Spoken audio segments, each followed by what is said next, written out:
de paternidade. Irmãos, como seu pai, rei Saul, eles estão num período difícil. Saul, o primeiro rei de Israel, o povo era com ele. O povo pediu para uma liderança humana. E sabemos a história, mas eu quero resumi-la.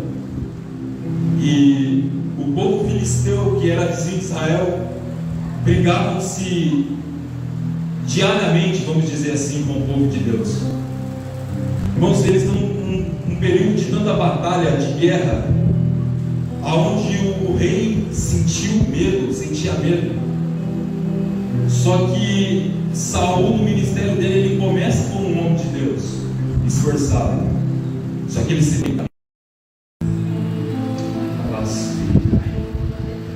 Irmãos, então Jonathan ele vai guerrear com os filisteus. Capítulo 13 vai falar sobre isso, que ele e mais um homem venceram. Só que a luta era tão grande, que o rei Saul fez um decreto, como a maior autoridade de Israel. Ele fez um decreto de jejum, que ninguém dos homens que iria para a guerra poderia comer pão ou algum tipo de alimento até o final da noite.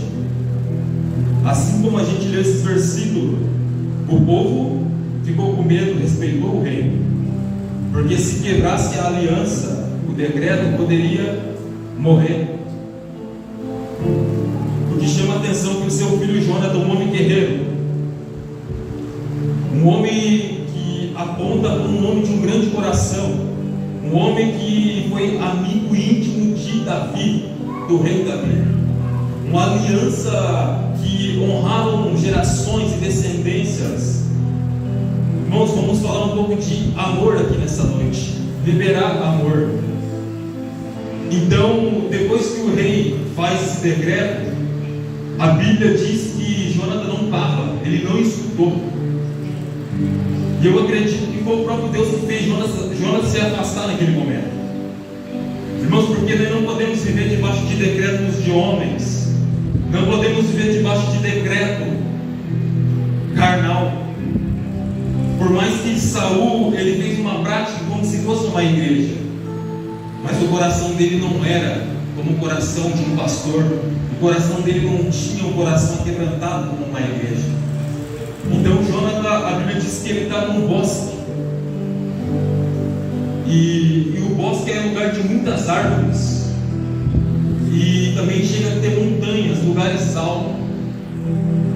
Irmãos, o que chama muita atenção, que totalmente o seu pai, Saul, vai ficar muito bravo com Jonathan pelo que ele fez. Então parece que Deus estava do lado de Saul, pela lógica humana, por causa do decreto do jejum. Irmãos, tem hora que Deus na nossa vida, Ele vai quebrar princípios humanos, aonde pessoas vão nos difamar, pessoas vão falar que nós estamos fazendo, às vezes pode ser heresia, que nós estamos fazendo não convém de Deus. Infelizmente, o tempo que nós temos vivido, igreja brasileira, se é igreja ou religião, tem feito os adoradores de Deus a cada vez diminuir mais. Irmão, hoje está tão escasso dentro da igreja você vê adoradores que adoram com o coração quebrantado. A religião está querendo sugar. Irmãos, eu já falei aqui da primeira vez, ainda acredito no avivamento. O avivamento ele não vai vir, o avivamento já está manifestando. Glória a Deus! É que os avivamentos que já teve no passado, as pessoas passavam perto da igreja, era curado, mas o avivamento dessa vez não vai ser assim. O avivamento é o avivamento do arrependimento. Ah, mas eu já sou cristão, eu não preciso mais. Você está errado, querido. Todos os dias, a primeira coisa que devemos fazer é nos arrepender de nós mesmos, das nossas práticas, muitas das vezes das nossas atitudes. Irmãos, o que chama a atenção do Jonathan, ele está no meio do bosque. Se formos estudar um pouco a história do judeu, só ia no meio do bosque, no meio dessas árvores, quem adorava outro tipo de deuses. Então, a gente pode ver nas histórias dos reis, que vários deles levantou altares nos montes. monte, nos ares, nos altos montes. Então Jonathan está lá, no meio dessas árvores, no monte. A Bíblia diz que tem mel ali. E ele não escutando o decreto, quando ele vê aquele mel, a Bíblia diz que ele, com uma vara, ele toca no fato de mel e coloca na boca. E os seus olhos se aclareiam. O olho de Jonathan foi cheio do Espírito Santo. Mas aquele homem, a presença de Deus veio de uma forma tão grande sobre a vida de Jonathan, que incomodou o próprio pai. Irmãos, a Bíblia diz em Lucas, eu não lembro o capítulo, que dentro de uma casa você teria divisões: pai contra filho, filho contra pai, sogra contra nora. Sogra contra nora até vai, né? Brincadeira, gente. Então Jonathan passa a sofrer por estar com o olho cheio de brilho, por a boca estar doce. Irmãos, o que a Bíblia representa? O mel, o pão, representa o maná, representa a presença. Irmãos, representa Jesus. Irmãos, ainda mais hoje no culto de missão. Eu estava falando com o meu irmão mais cedo. É gostoso pregar no culto de missão, mas não é fácil. Para mim não é fácil, porque missão é muito mais do que um departamento de igreja.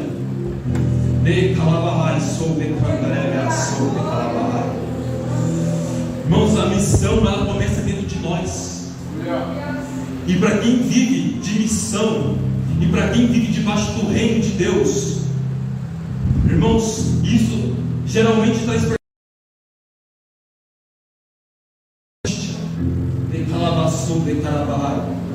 É por isso que vive da missão quer se trancar para orar. Mateus 6, fecha a porta do quarto, a intimidade é você e Deus.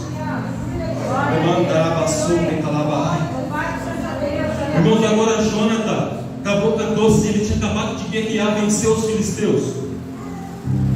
Agora ele coloca o mel na boca, ele agora está cheio do Espírito Santo. E quando ele volta com o povo, eles acabam descobrindo que algo aconteceu. Os sacerdotes com Saul fizeram sorte e caiu em Jonathan. Irmãos, eu gostei desse título, chama Jonathan é condenado à morte. Eu quero falar sobre a morte sim, mas a morte da carne, a morte da nossa vontade, mas para falar da ressurreição dele, aquele que morreu, mas que ressuscitou ao terceiro dia, aquele que foi transpassado com uma lança no peito da cruz.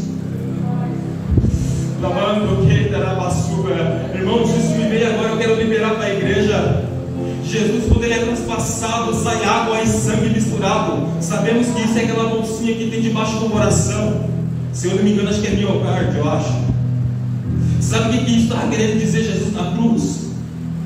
Os meus filhos, a minha igreja, ela vai ter que ser perfurada muitas vezes. Ela vai ser transpassada pela dificuldade, pela perseguição. Mas cada vez que eles for perseguidos, mais água vai sair de mim para eles. Uma igreja sedenta da água viva.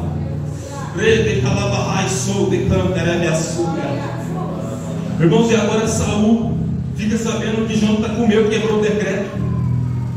Irmãos, esse rei, ele era uma pessoa tão difícil.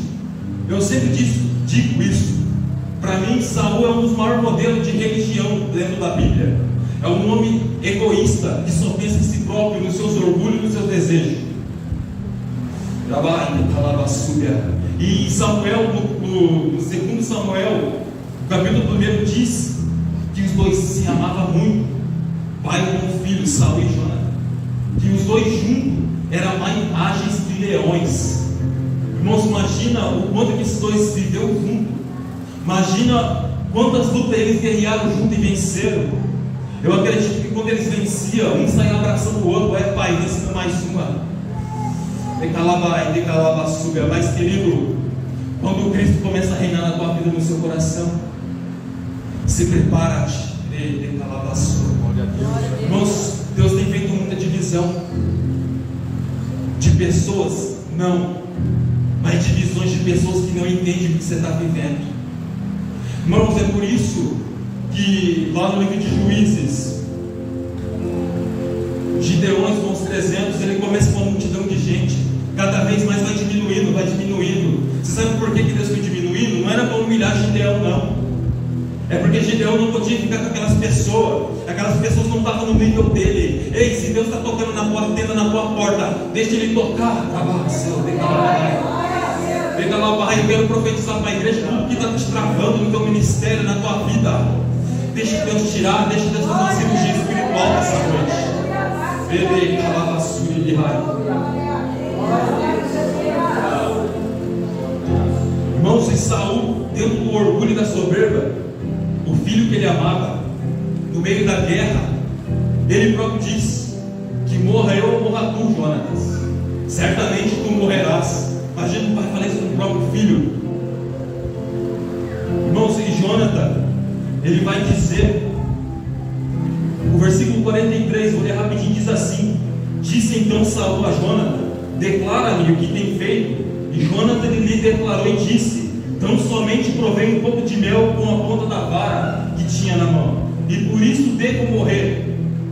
Então disse Saul: assim me faça Deus o bem entender, pois com certeza tu morrerás. O versículo 45, no final, diz assim, Jonas, ele vai falar assim, que eu estou pronto para morrer. Irmãos, andar cheio do Espírito Santo, cheio do brilho, gera inveja.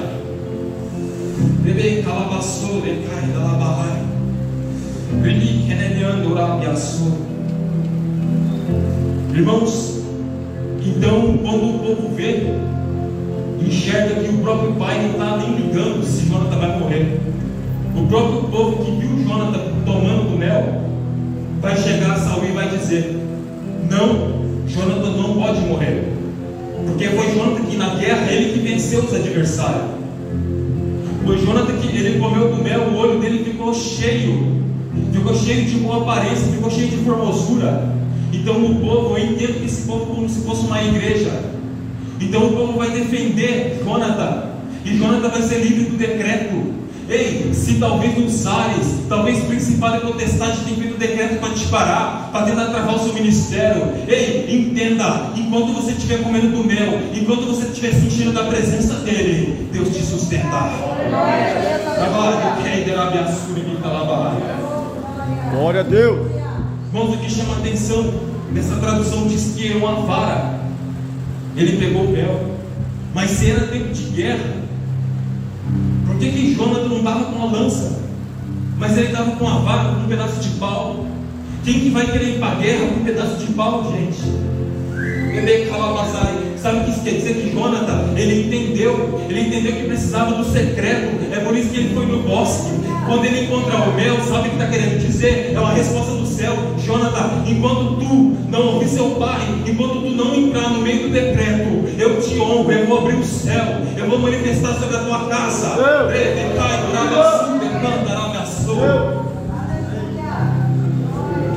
Irmãos, quero falar rapidamente um pouco sobre Esther.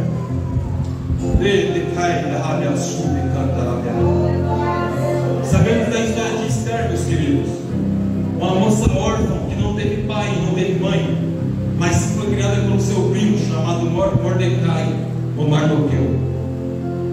Sabemos que depois de um período a rainha Vashti não quis sair para aparecer na festa do rei, porque ela estava fazendo seu próprio banquete.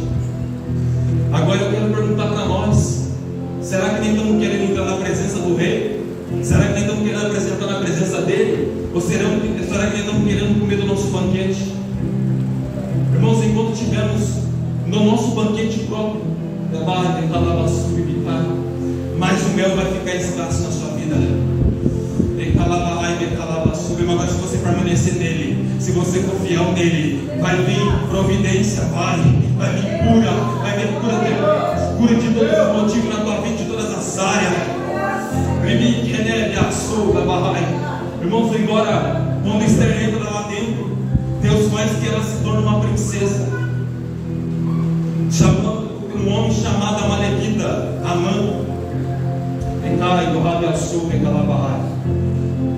Irmãos, esse homem ele vira o primeiro-ministro da Pérsia. E esse homem maligno, sábado pelo mal, ele chega ao Pegasus fala: rei, faz um decreto para que todos os judeus morram. Porque naquela época, meus queridos, a Pérsia tinha acabado de ganhar o território da Babilônia. Então a Pérsia começa a dominar o mundo todo. Então todo mundo respeitava a Pérsia. E a rainha Esther, uma judia que não tinha pai e mãe, uma órfã. Irmãos, ela estava numa terra estranha. Ela não estava na terra de Deus, mas Deus era sobre a vida dela de Mardoqueu. Declamando rabiacita e calabarrai. Irmãos, e quando Mardoqueu ele fica sabendo desse decreto, ele como um judeu, ele se preocupa. Irmãos, uma nação, a Pérsia, tinha apenas um homem que representava a igreja, um homem que parecia que tinha entrado no reino tantos anos antes de Jesus. A Bíblia diz lá em Esther que quando ele fica sabendo, ele tirou as vestes e colocou uma roupa de saco. Irmãos, quando eu comecei a ler isso ontem, eu falei: mas por que, Deus? Porque a própria Bíblia diz lá que quem estivesse usando roupa de saco não podia entrar na porta do rei. Então ele, para se humilhar, ele colocou a roupa de saco. Ele entendeu, se Esther, que não era ninguém, que não tinha um pai, não tinha mãe, se ela está lá dentro, é ela que vai ter o toque da intimidade com o rei. Eu vou ficar do lado de fora, porque eu vou interceder pela vida dela, porque a nação está debaixo do meu ombro, porque a nação da Pérsia, o povo judeu, vai precisar da minha intercessão, da minha oração. Irmãos, isso para mim é missão. Mudar para outros ambientes, para outra cidade. Sabemos que não é fácil. Irmãos, e Daniel, quando ele começa a ter a visão, quando o anjo Gabriel vem, o mensageiro, contar para ele o que significava, o anjo diz que foi resistido nos ares pela luta espiritual. E o que eu achei interessante, porque fala que começou na Pérsia. O rei da Pérsia me resistiu, se eu não me engano, por 21 dias. Mas quando ele termina de falar para Daniel, ele diz que há uma luta no plano espiritual sobre a Grécia. Irmãos, se nós vamos tentar entender isso no espírito, Daniel estava sendo perseguido por principados e potestades, por demônios territoriais. Irmãos, eu sei que isso não é algo legal, mas para quem vive da missão precisa entender isso. Ei, talvez o seu corpo tenha ficado um pouco pesado e duro. Talvez para louvar, para vir na igreja não tenha sido fácil. Ei, não é porque você está mal, não, meu querido. É porque Deus vai te usar tanto. Deus está vendo uma nação atrás da tua vida. Deus está te dando uma cidade. Ei, tem demônios territoriais tentando te parar, mas o homem de branco é contigo. Ele estava na sua, ele estava lá. Irmãos, Daniel ele fica tão fraco. Ele não fica só fraco pela presença que o anjo trouxe, não, ele caiu porque ele estava fraco, porque a perseguição, a luta era tão grande que ele não resistiu. Às vezes você tem se sentido fraco. Ei, mas eu quero te dizer, assim como o João está no meio da luta, assim Deus vai mandar o mel, você vai ser cada vez mais cheio. Aleluia. Aleluia.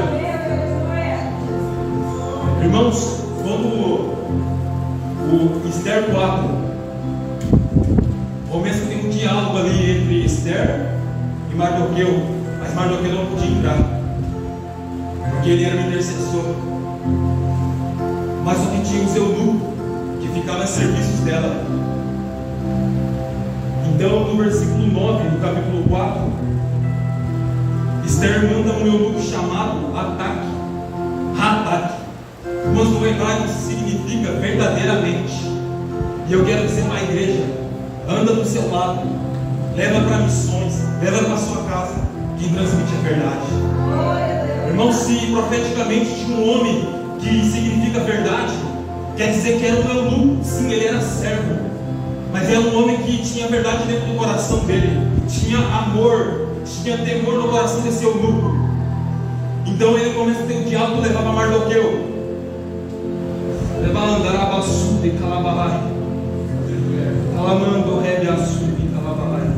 Versículo 11, ele fala para Mardoqueu, esse eunuco: você disse para a rainha Esther ir na sala do rei, só que se ela for, existe um decreto. sendo homem ou mulher, se entrar na presença do rei sem permissão, sem lhe chamar, o decreto é de morte. Lembra o título de Jonathan? Jonathan é condenado à morte. Irmãos, nós como a igreja de Cristo, nesses últimos tempos, para o mundo quer nos condenar com morte. Mas só que mal ele sabe que Jesus disse: aquele que morre em Cristo nunca mais morrerá, mas a vida eterna. Irmãos, há a vida eterna dentro do seu coração, há a eternidade dentro da sua casa. É um tempo que o Espírito Santo tem visitado tanto, e às vezes a gente não tem percebido. Irmãos, então Esther, ela vai dizer, acho que eu nem marquei aqui, mas não precisa, acho que é o versículo 12, 13. Ela entendeu a influência, a motivação de Mardoqueu. Ela fala: então manda o povo, todos os judeus, jejuarem, porque as minhas servas vão jejuar comigo. Irmãos, dá para entender Esther, o sentido com Jonathan. Mas começamos falando do decreto de Saul, mas agora estamos falando do decreto de Esther. Ou seja, Deus trabalha com decreto, mas não é aquilo que se torna uma lei ou um peso, mas é aquilo que você carrega. Irmãos, e a rainha Esther, quando ela sai do pátio para ir ver o rei, a Bíblia diz que o rei, vendo ela, ele apontou o cetro. Ele falou: o que tu queres, rainha Esther? Até metade do reino eu te dou. Irmãos, o cetro quer dizer o bastão, quer significar poder e autoridade. E na história, se o rei erguesse para cima esse bastão, é porque o rei ele não vai divulgar o decreto. Mas se ele estendesse para baixo, é porque você seria morto. Olha como que Esther sofreu perseguição. Olha como que Esther passou com fio a vida dela. E quando ela vê que o rei estende para cima um cetro de ouro, a Bíblia diz que ela coloca a ponta do dedo no cetro. Sabe o que isso quer dizer? É Deus entregando: Esther, vou te encher de autoridade. Esther, você está colocando a sua vida em risco, sofrendo difamação pelo judeu, mas só que você está na Pérsia. Eu vou ser com eles. Meus queridos, assim é a nossa vida. Pastor Paulo é do Pará, não sei se todos os filhos, vocês todos são do Pará. Quando a pastora louvava, Deus falou comigo. Eles vieram do Pará, eu trouxe eles para cá. Enquanto vocês louvavam, Deus falou assim para mim: vocês deixaram a terra para vir para cá. E Deus falou assim: pastor, enquanto eles estão aqui fazendo a minha vontade, o que eu quero, a cidade do Pará está guardada. Eu sou aquela cidade. Vem calabaçou, vem calabar. E Deus começou a me lembrar da história da igreja no Brasil. O Pará é muito profético. O Pará vai ser impactado pela presença de Deus. Que um dia Deus me queira levar naquele lugar que eu quero muito. Glória a Deus. Lá vai, decanta, ele é minha súplica. Irmãos, então Esther, ela pediu para o rei fazer 2 banquetes, que chamasse o rei fosse e a mãe também fosse. Assim como eu disse, essa mãe era uma malequita. Irmãos, esse homem era um descendente do rei Agog, do povo de Amaleque, os Amalequita. Era o mesmo povo da época de Saul. Mas só que Deus mandou: Saul, mata todos os homens, bois e crianças, não deixa nada viver. E Saul, do domínio próprio, guardou a vida do rei, guardou animais. Então Saul, um grande vilão, ele deixou uma geração de opositores, 500 anos aproximadamente de diferença, de Saul, Jonathan, para Amã. E Amã, sabemos que ele tinha formado uma forca para Mordecai. E quando Esther está lá no banquete, ela contou para a Suera. Ele fala: o que tu queres, Esther? Ela fala: estão tentando matar a mim e meu povo, porque eu sou judia. E esse homem que está na mesa, chamado Amã, É Ele quem fez o decreto que você tivesse assinado. Irmãos, o decreto na época nem o rei podia voltar atrás. Então Deus depois vai fazer que Assuero perca o sono, ele vai ver o livro das crônicas e ele vai lembrar que tinha que honrar Mardoqueu, porque Mardoqueu livrou Assuero de morte lá no comecinho do livro de Esther.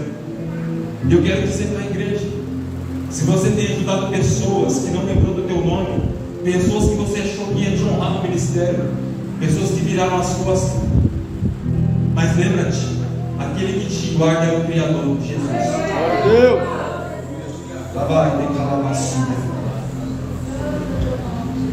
Irmãos, e quando Assuero honra Mardoqueu num cavalo branco com uma coroa, um homem que estava com roupa de saco, agora está no meio da praça, num cavalo do rei, com uma coroa na cabeça de ouro. E Amã falava: viva aquele que o rei exalta. Deus honra Mardoqueu e humilha Amã. E Amã, ele vai morrer da mesma forma que ele preparou para Mardoquai. Às vezes você está achando que vai perecer na onde a oposição tem se levantado na sua vida. Mas eu quero te dizer, aquilo que parece que veio para te matar com decreto, só está te fortalecendo, só está fazendo você crescer espiritualmente.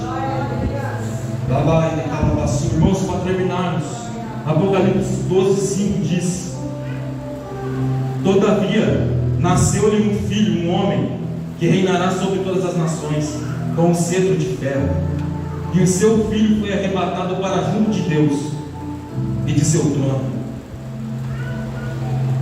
Irmãos, o rei Assuero é uma figura de Jesus. Está falando que vai acontecer no futuro do mundo, porque a igreja será arrebatada. Mas vamos trazer isso para nós hoje como igreja. O cetro de Cristo, nosso Pai, está levantado. Nós podemos ter acesso.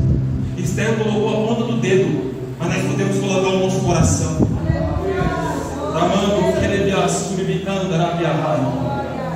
Bibi, Kelebiando, Rabasu, Decanda, Rabaxé, Decalabassai. Irmãos, a Bíblia diz aqui que Deus dará nações. Isso está em Apocalipse, mas isso se cumpriu em Esther, lá atrás.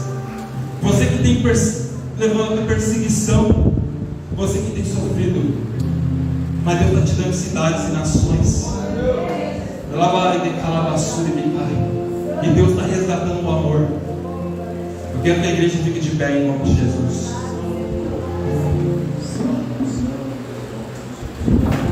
Aleluia. Eu quero profetizar nessa noite. Você que tem guerreado, você que tem levado dificuldade, parece que a presença de Deus não está mais como era antes. Deus, Ele está te fortalecendo. Eu quero profetizar um encontro com o mel hoje, com a presença doce e perfeita. Deus quer te aperfeiçoar nessa noite. Paternidade espiritual. Deus está levantando novas Esther, e Deus também está levantando novos Mardoqueu. Precisamos ser intercessores para aqueles que estão debaixo da missão, aqueles que estão debaixo da vontade de Deus. Eu quero convidar aqui à frente alguém que quer sentir um renovo com Deus, alguém que talvez essa noite quer se reconciliar com Ele, alguém que quer sentir o que Jonathan sentiu, o olho cheio da presença. Eu quero orar pela tua vida, para que o Espírito Santo enche o seu coração, a sua boca com o gosto do mel, com a doçura da presença dEle.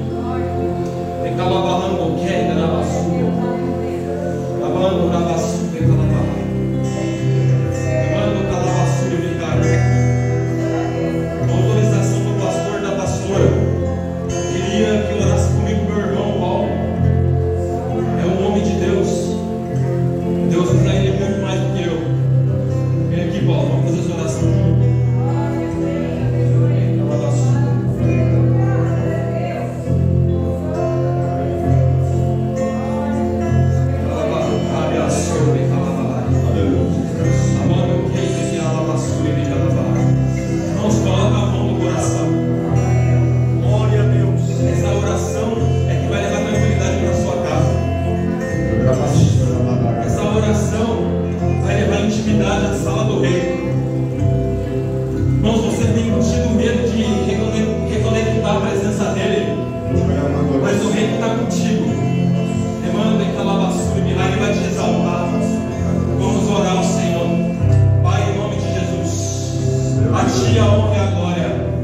Deus, o Senhor levanta minhas mãos, mas eu peço que o teu Espírito invada cada coração. Meu Deus, incendeia, meu Pai, essa casa com a tua presença. Meu Deus, uma igreja que tem amor e bondade.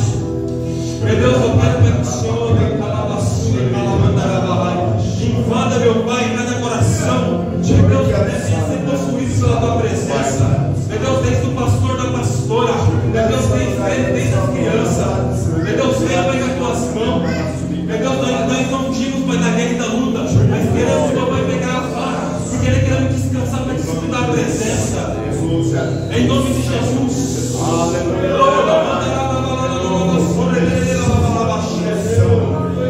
uma semana nova, uma semana de renovo, uma semana de gratidão. Demanda da vassoura, manda da barraia.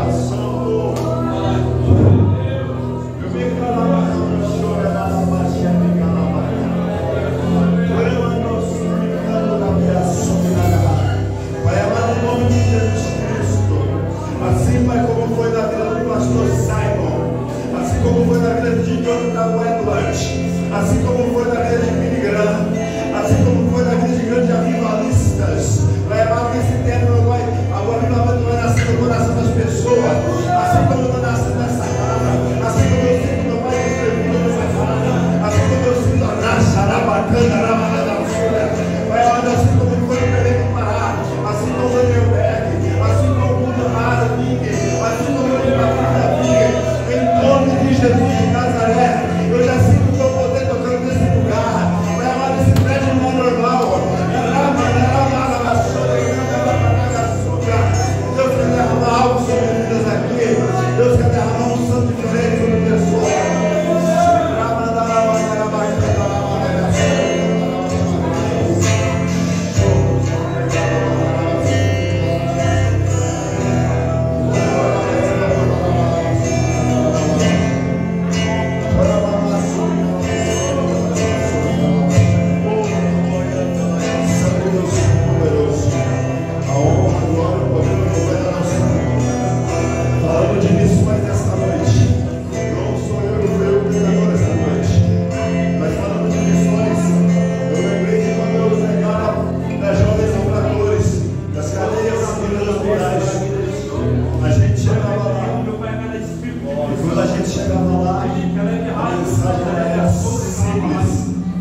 Ele não desiste de você.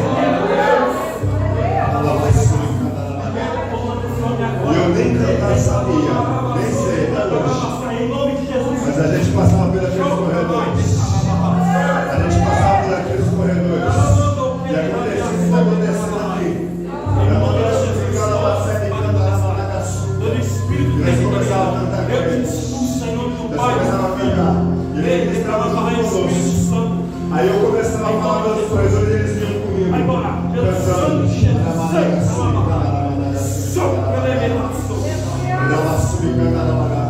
a gente começava assim, e eu que achava que sabia cantar até de nós começava assim, não importa o que você é, não importa o que você fez, Jesus conhece dentro quantas vezes você caiu, tentando acertar. Aí eles cantavam junto assim, ó.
Deus vai renovar um som forte na tua vida hoje. Não era nem para mim estar com o microfone na mão, mas Deus quer saber.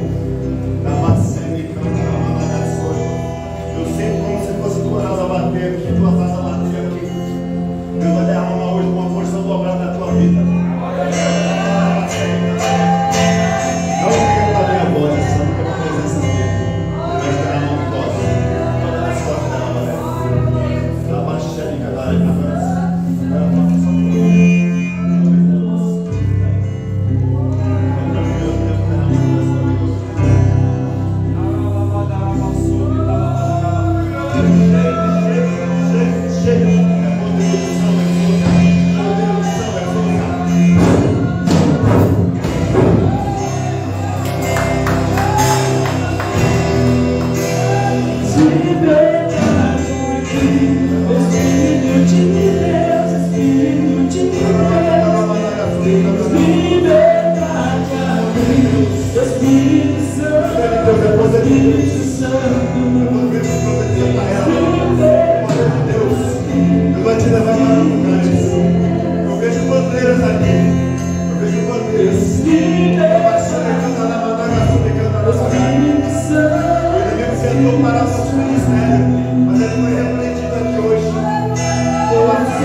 todos os dias, quando eu consigo, eu tento acompanhar a live. Não me lembro, pastor, qual foi o dia que eu pedi oração do Senhor na live. Mas, irmãos, eu quero pedir à igreja, a quem está presente, acompanhe as lives do pastor. Irmãos, ele sempre libera palavra, sabedoria. Deus usa muito a vida do pastor. Irmãos, há pouco tempo atrás eu fiquei doente com dor no estômago. A minha barriga começou a ficar inchada. Eu fiquei uma noite sem dormir com uma dor horrível. Horrível. Eu tentava orar, Deus, o que está acontecendo e nada. Aí eu lembrei da live do pastor de noite. Eu pedi oração para o pastor na live. E o pastor liberou cura sobre a minha vida. Ele até falou em questão da concordância do casal, né, pastor? Gostei muito de aprender com o senhor. E eu coloquei a mão na minha barriga e o pastor falou lá perto. Irmãos, eu estava com tanta dor que eu fiquei até com medo. Quando eu fui apertar minha barriga tinha ficado murcha. Parece que tinha até um pouco mais mal. Deus me curou através da oração do pastor. Na mesma live, no final, Deus usa o pastor. Eu não contei antes porque eu queria testemunhar aqui. Irmãos, eu já falei com o Luiz Paulo uma vez sobre isso. Eu avancei e eu não vivo para live fixo mais. Eu vivo da fé, vivo de oferta. Não falo isso para me agradecer, porque quem me acompanha no Face ou no Instagram, eu não coloco foto de banner, eu não faço agenda, porque eu não acredito disso, porque eu sou guiado pelo Espírito Santo. Eu vou aonde Ele quer que eu vou. E o pastor, nessa mesma live, eu já tinha recebido a bênção. Eu achei interessante porque o pastor não precisou ficar falando assim disso, Senhor. Ele só falou assim: missionário Rodrigo, Deus não quer só te curar, acho que o senhor lembra. Deus não quer só te curar o seu estômago, mas Deus, Ele quer te abençoar. Se você não tem recurso, Ele vai trazer alguém que tem para te ajudar. Se é a sua necessidade, Deus vai suprir. Irmãos, e como a gente vive de oferta pela fé, muitas das vezes é difícil. E eu não tenho vergonha de falar isso aqui não, porque vocês são igreja, são minha família. Irmãos, eu estava com muita conta. E o pastor liberou essa palavra. E eu guardei no meu coração. Eu acredito que em 3 ou 4 dias, uma pessoa me mandou um Pix e conseguiu ajudar nas minhas contas, na minha dívida. E na hora Deus me lembrou das palavras do pastor. Eu vou até falar que não tem autorização. Meu irmão foi abençoado. E ele ofertou na minha vida e Deus usou ele para isso. Então Deus me ajudou a ter estabilidade, conseguir pagar muitas contas minhas. E eu quero honrar a vida do pastor que Deus usou ele. Liberou cura. E a mesma noite ele, pela profecia, Deus me abençoou.